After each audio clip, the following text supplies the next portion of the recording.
So as usual, I've got topic based on question I got. So I decided, yeah, I'm going to talk about that because in my Grand Columbia channel, I don't talk about these things at all, but some people want to know where I'm coming from. So I'm going to talk about my liberal journey. And I'll probably have to pause and get some recollection because I haven't prepared for this. This is just right off the top of my head, and it's going to entail some memories. So my first interest in politics, well, let me already going to step back. When people say they're a child of the 60s, well, I'm one of those people that'll say I'm a child of the 60s. I went to Woodstock. I lived close to it. I was 15, I think. 14, 15 years old. Went in a VW Beetle, of all things.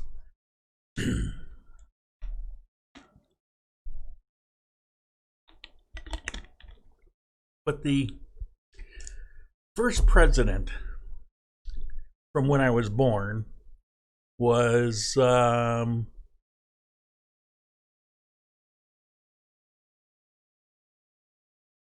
was it?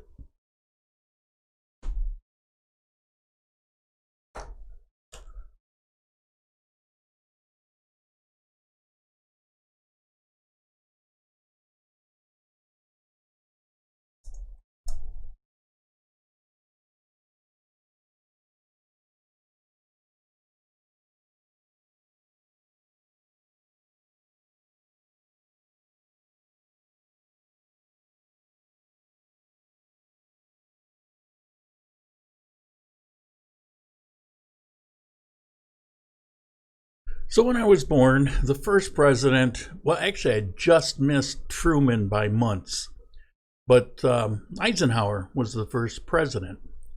But I don't really remember much about Eisenhower. But what I do remember, the first president I can remember was Kennedy, and I was pretty awake, alive, memories intact. I knew kind of what was going on. I remember the Bay of Pigs. I remember everybody freaking out over the missile crisis. So these things are all in my memory. In school, we had to practice the duck and cover, where you'd go under your desk and put your hands over your head. Put your hands over your head, because that was going to protect you from the atomic bomb that might get dropped on us. That probably would get dropped on us. When I grew up, they talked like that was inevitable. And through much of my life, it was considered inevitable. And so that was my first recollection. And, of course, I was swayed by him. And, in those times, Martin Luther King was really impressive. I didn't know at the time he was actually a Republican, but, I wasn't so hung up on labels. And, seeing that on my black and white, it was more of a gray and white TV, that caught my attention. And then Bobby Kennedy, after John Kennedy was shot, Bobby Kennedy's running for office, and he got shot. And I remember the news program on that and how he got shot. So all of these things were formative. These are things were relatively fresh. And Vietnam was going on at the time, of course, and it's like peace, love, and dope, and everybody was against the war. If you weren't cool. And my number came up, actually, and I contemplated an entire weekend whether I should run away to Canada or not, because that was a thing at the time, and I couldn't see doing that. And so it's hard to explain to people today, but that was one of the things. I just knew I couldn't live with myself if I did that, because I actually believed that military service was a good thing, despite whether that was a good war or not. And I always thought that maybe everybody should have a term of military service. So I joined the Marine Corps. I'll show them. Figure if you're going to do it, go with the best. That was my thinking at the time. So there was Kennedy, and then there was Johnson, and the Great Society, and all of these things. It sounded good, and then Nixon comes along. Now, people may not realize this or even remember this, but the war was Kennedy kind of building it up, but it was mostly Johnson's baby, and he's the one that it became a political war, and he micromanaged, and the Secretary of Defense McNamara. I remember the news conferences, questions that were asked. It was their war, and they wanted to escalate it. And then Nixon comes along, and he was actually against the war. He thought we should be out of the war. He didn't think it made any sense. And so, not understanding how politics worked, I thought, wow, geez, everybody's going to love this guy. Except even back then, the liberal side of things would demonize the more conservative side of things. And so Nixon became a target, and he was ridiculed, and at first geez, that was cool. Then the thought was, well, if anybody who liked Nixon, they must be warmongers and baby killers, which was really bizarre. Was really bizarre. And then you had Marxist organizations. You had Black Panthers and Weather Underground. They're going around bombing things. There were a couple thousand bombs going off in the United States over a short period of time from these groups. And they would meet on campus, and instead of, the same thing you're seeing today, there'd be protests, but then they would infiltrate and cause violence, and then the National Guard would come out, and that's how you got the shootings in Ohio. They were in fear of their life. They kind of panicked because National Guard at the time wasn't as trained as the military, but it wasn't really a military engagement anyway. Military is trained to kill, and so these are more police actions. So anyway, they come out and they shoot, and four dead in Ohio. Crosby, Stills, and Nash song. So this was my life. This was growing up in my high school years and post high school. This was what was going on. And so a lot of it was pretty confusing. But I remember before I left home at 15. So I was probably 13 or 14 years old, and I got in a big argument with my mother. And the argument was about Russia, the Soviet Union. And back in those days, for whatever reason, I had this, well, I know what reason, that came actually from school, but I had this reason that the Soviet Union really was misunderstood. They weren't all that bad, and we shouldn't be fearful of the Soviet Union, and we really should make friends with them. After all, we were friends with them in World War II. We should be friends with them. And it was, quite the naive position. Later I went back to kind of reassess and reevaluate my thinking on these things, and that's when I really started digging for real information. You go back and you see Khrushchev's speech where he's beating with a shoe on the podium about how he's going to bury us, and then you start reading the Marxist literature, the communist literature about how they're going to infiltrate, and it was really a matter of time. It was generational, that it would be by increments and not by war, that communism would eventually take over the world. And so I didn't understand those things. So I had this big argument with my mother about Soviet Union. Now, she lived through World War II. That was her thing. And she saw the Russians in a different light. she said that she was always skeptical of them, but after World War II, she said they showed their true colors and they couldn't be trusted. And that was the way they took land that wasn't theirs, and then took countries that weren't theirs, and even the atomic bomb, supposedly they weren't going to do that, and then they did it. So she saw it from that point of view, and I thought I was being more modern, more progressive, and it's all peace and love, right? So I began, I go to the Marine Corps, and in the Marine Corps you travel and you're in different parts of the world and you see different things, and you start developing really your own point of view from things that you're observing. Up until then, you're kind of programmed. And the most shocking thing to me, one of the most pivotal moments of my life, was I was overseas, and I'd been over there for a few years, and I was there in 75 when we're going to end the war, and they had the airlift. Well, I was in helicopters, so I was in that airlift.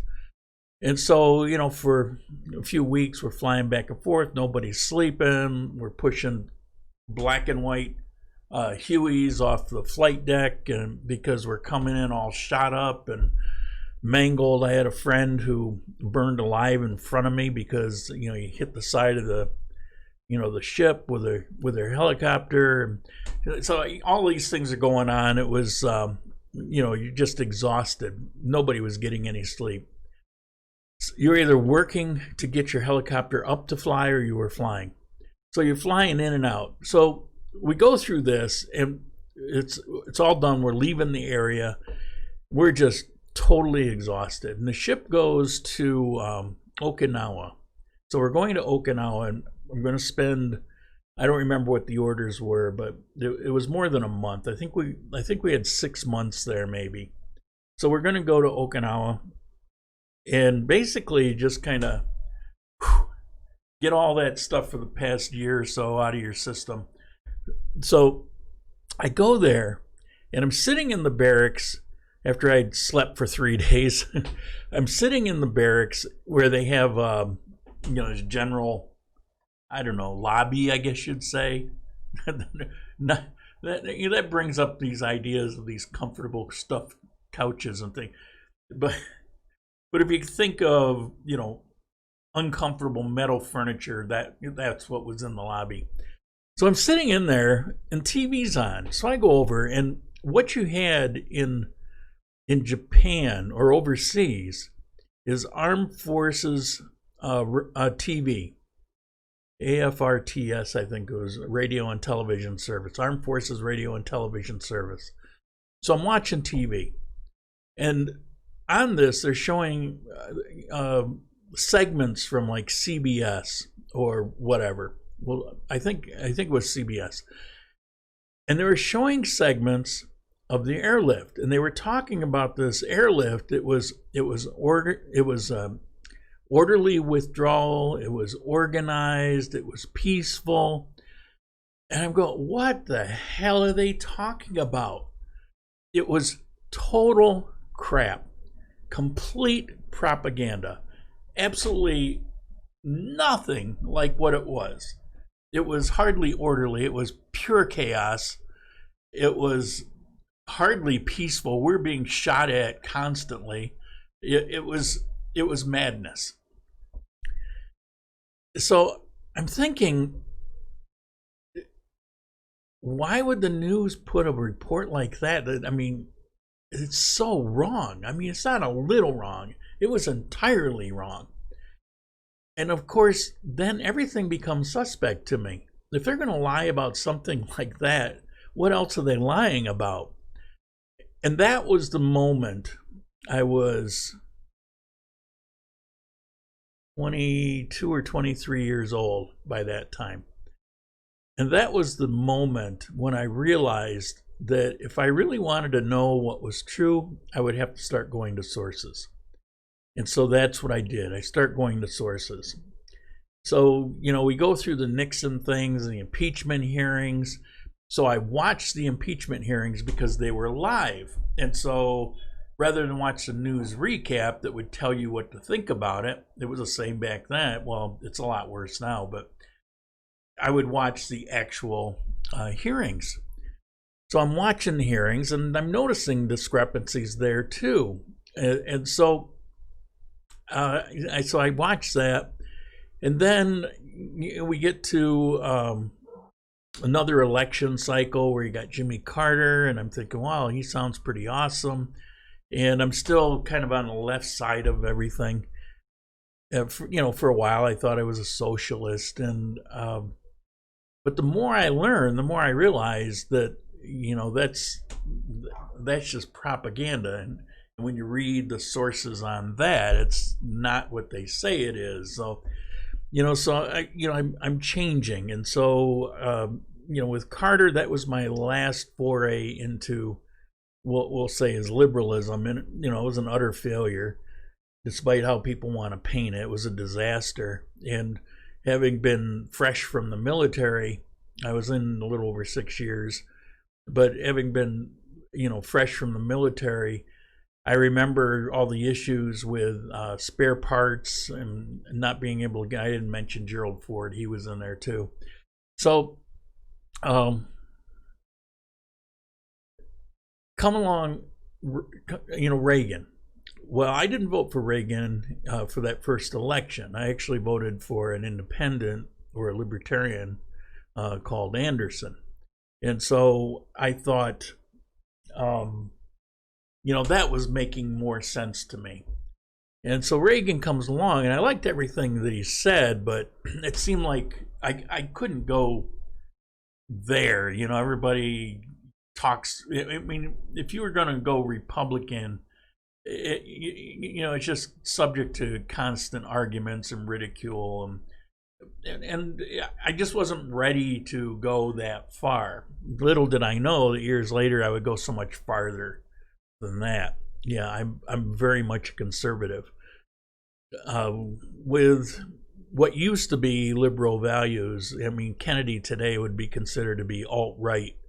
He would be considered a radical. He was a big tax cutter. Actually, Trump today is doing all the things that Kennedy did. It's funny to see those policies vilified by the same people that brag about how they come from the party of Kennedy. But again, I digress.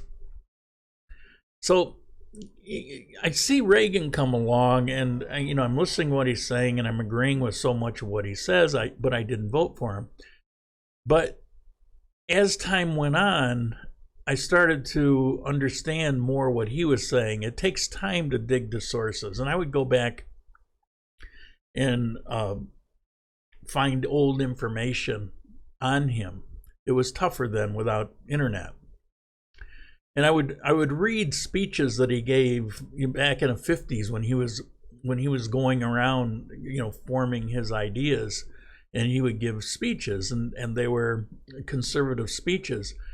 And I thought they were very much common sense. And if people could set aside their bias, what he said was really spot on. The bias kind of clouds judgments, and people getting told what to think. So I developed new respect for him. And then when he ran the second time, I voted for him. And then Bush comes along, and I voted for him just because, like a continuation. But then I realized, through part of he was a different breed. And there is something to this. There's not a lot of difference between Republican and Democrat. For a long time there wasn't.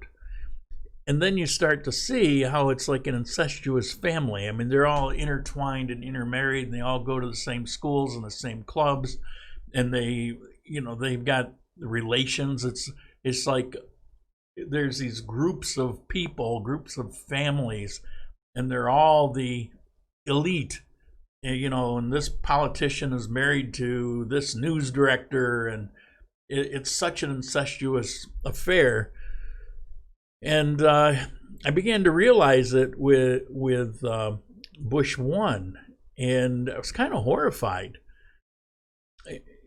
And he didn't last, and so I'm reading about Clinton, and I was horrified about Clinton because he's got quite a corrupt, um,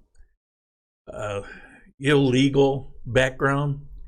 You read stuff about him when he was governor, and it's pretty frightening. So he becomes a president, and lo and behold, he actually wasn't too bad because you had Gingrich on one side and you had him on the other, and between the two, they managed to get things done, kind of back when Reagan and Tip O'Neill. And the what was it, the deal for America? I forget what it was that Gingrich came up with, that Clinton went along with, and the country reaped benefits, and that's when we see the deficits go down, and there's surpluses, and it worked well. I still thought he was a dirtbag. I mean, I didn't care that he had sex with that woman, Monica Lewinsky. I mean, something like that wasn't going to offend me. It did really kind of annoy me that he was covering it up and lying, and he did so much more than Nixon did, and Nixon got crucified. So I thought, it's pretty unfair, but things had gone pretty well, and I think that's what got him a pass. So then we get Bush 2, and the endless war cycles, and then Obama comes in, and that's when I think things really went off the rails.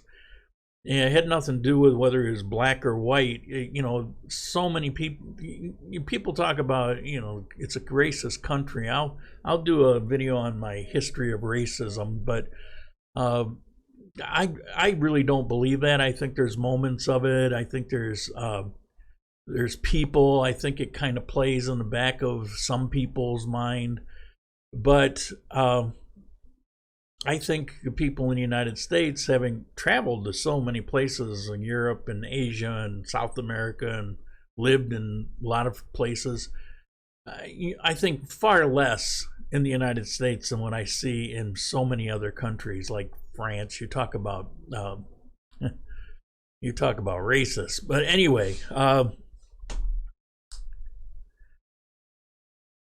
But the thing with Obama is he became president with absolutely no knowledge of anything except politics.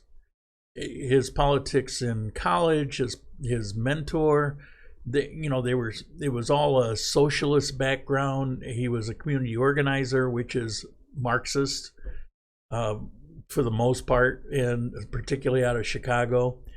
And so he comes in as president because he gave a good speech in Boston. And I was blown away by the speech. I was very impressed.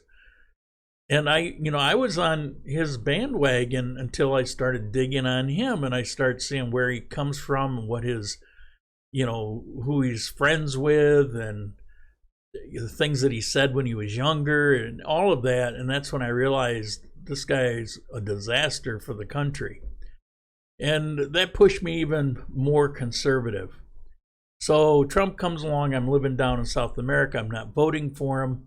I've never been a fan of Trump for all the years, mostly because I'm from New York. I'm from upstate New York. And while we'll speak our mind, but we're not like they are in Brooklyn and Queens, where they're just so blunt that people think New Yorkers are rude, but they're thinking New York City people are rude. And they're thinking that because they run into people from Queens and Brooklyn who are in your face. It's like, hey, how you doing? F you, and you could be friends. It's just how it is. And so Trump carries that personality. And so I saw that, and I've never been a fan of him. I've never been a fan of gambling, and he's big on casinos, and for me, it's not a religious thing. I just don't believe in gambling. For me personally, I've been to Las Vegas a million times, and I just don't gamble. So he comes down the escalator, and his first speech was so awkward. I mean, it was halting, and he wasn't exactly misspeaking, but it was like a stream of consciousness. He was doing it just off the cuff. So from that sense, it wasn't bad, I guess, but it's not what we're used to. It certainly wasn't polished, and his thoughts were running faster than he was speaking. And you could see that, because I do that sometimes, and I recognized it. So I see that, and then I see the comments he was talking about illegal immigration, which is really more migration, but he's talking about illegals, and then he was talking about the crime. If we're going to leave the door open for criminals to come in, you're going to expect crime. That's what we have. We got drug problems, we got murders, we got rapists. But he that's what he was talking about. And if you watch the whole thing in context, it was clear what he was saying. But they took snippets of it and said, basically he's saying Mexicans are murderers and rapists. Well, that's not what he was saying. But the thing is, I watched that speech and I thought, yeah, okay, he's everything he's hitting on is valid. A day goes by, 2 days go by, nothing. Third day, I see the same thing on all the news channels about Mexicans are all murderers and rapists. It's like they took a couple days to figure out what their approach would be, and they all came in with the same thing. And it's just like all at one time. And then we're off to the races. And if the Trump presidency has ever done anything, well, let me put it this way.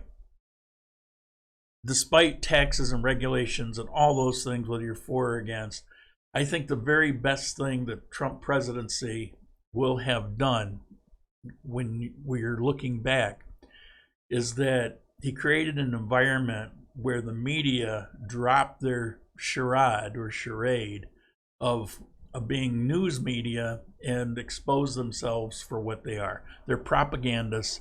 They were propagandists back in the Vietnam War, and through my life, I didn't pay a whole lot of attention, but I noted all the things that were just wrong. They were just completely wrong. But I had to get hit over the head with one that I was in the middle of, and the reporting was such a contrast. It was like a completely different situation being reported than what really happened. And so even though I was looking at sources for years before Trump coming along, he really uncovered it. He basically turned over a rock, and it was pretty ugly in there. And so they've exposed themselves, and I don't care what side of the spectrum you're on, if you're on the left side, right side, if you're a socialist, whatever. If you ask yourself, without any kind of outside influence, are these news channels biased? Are they misinforming people? You have to admit that they are. When you have the same words, sentences coming out with all the news channels all at the exact same time, you know that they're colluding with each other to put things out. So anyway, where am I today? Today I'm kind of thoroughly disgusted. I'm disgusted with what goes on. It's a shame that people don't want to get together, but I am saying it. It's like you see this walk away movement. You see Democrats all the time. They're saying, "I didn't leave the party; they left me," and that is so true. I mentioned earlier that Kennedy would be a right-wing radical by today's standards. The Democratic Party has done a huge, huge move and then a leap off the deep end.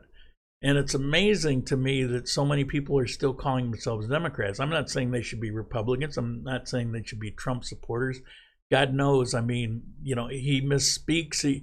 He says things off the top of his head that maybe he should sit back and think about sometimes. It's cringy, it's awkward.